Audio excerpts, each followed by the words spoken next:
पूर्व मुख्यमंत्री हेमंत सोरेन की गिरफ्तारी के बाद से ही झारखंड मुक्ति मोर्चा में लगातार जो है सो उनके कार्यकर्ता आक्रोशित है और इसी का एक परिणाम है कि कल कल्पना सोरेन ने सक्रिय राजनीति में अपनी हिस्सेदारी दे दी है। उसको लेकर नेताओं ने क्या कुछ कहा और साथ में 19वां दिन का उपवास को लेकर नेताओं ने क्या कुछ कहा, आइए आपको सुनाते हैं। जिस तरह माननीय हेमंत सोरेन जी के ऊपर अन्याय हो रहा है, जिस तरह से उनको ईडी के द्वारा जिस तरह से उनके ऊपर झूठा आरोप लगा करके जिस तरह से उनको गद्दी से उतार दिया गया, जिस तरह से उनको जेल में डाल दिया गया, ये कहीं से भी न्याय संगत नहीं है। और हम लोग न्याय की मांग को लेकर यहाँ पिछले 15 तारीख से हम लोग यहाँ पर 15 फरवरी से यहाँ पर हम लोग उपवास पर बैठे हुए हैं।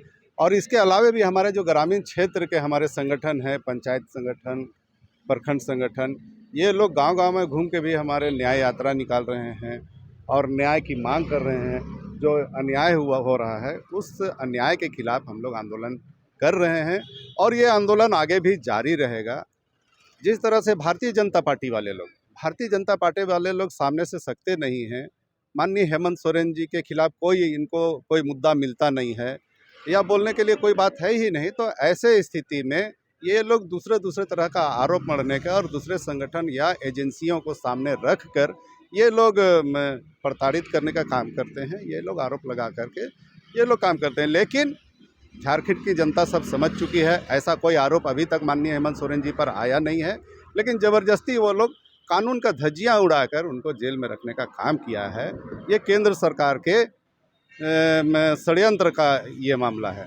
तो इसलिए हम लोग केंद्र सरकार के खिलाफ भी हम लोग यहाँ पर बैठे हुए हैं, आंदोलन कर रहे हैं। आंदोलन आगे जारी रहेगा जब तक माननीय हेमंत सोरेन जी जेल से बाहर नहीं आते हैं, जब तक उनको न्याय नहीं मिल जाता है, तब तक हम लोग न्याय की मांग को लेकर आंदोलन करते रहेंगे।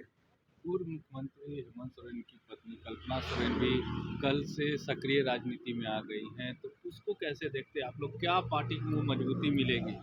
देखिए, मजबूती तो मिलेगी इसलिए कि माननीय हेमंत सोरेन जी की धर्मपत्नी है कल्पना सोरेन। उनका जो पीड़ा है, उनका जो दर्द है, उस बात को तो सामने जनता के बीच में रखना ही पड़ेगा। जिस तरह का परिवार उनका परिवार पीड़ा झेल रहे हैं, चाहे उनकी धर्मपत्नी हो, उनके बाल बच्चे हैं, उनके माँ बाप हों, उनके परिवार हो, सभी लोग बहुत पीड़ित हैं, बहुत पीड़ा झेल रहे हैं और उस पीड़ा को जनता के बीच में रखना ज़रूरी है। इसलिए श्रीमती कल्पना सोरेन जी सामने आई हैं और वो सामने आई हैं, अपनी बातों को रख रही हैं। इससे जनता अवगत हो रहे हैं। इसीलिए हमको लगता है कि उनकी बातों को सुनना चाहिए, जानना चाहिए। उपवास का हो गया और पूर्व मुख्यमंत्री हेमंत सोरेन जी की पत्नी ने कल से सक्रिय राजनीति में आ गई है। कितना मजबूत होंगे आप लोग और कैसे और लड़ाई को पार दे सकते हैं? देखिए, ये समय की मांग है कि जब हमारा नेता जेल में हो तो उसका जो झंडा है उसको कोई उठाने वाला होना चाहिए। और ये कार्यकर्ताओं की लंबी मांग थी। जिस दिन से हेमंत जी गए हैं जेल, उस दिन से कार्यकर्ताओं की मांग थी कि कल्पना जी इस मैदान में उतरे राजनीति के। देर से सही, लेकिन ये जनता की और कार्यकर्ताओं की मांग भी पूरी हुई।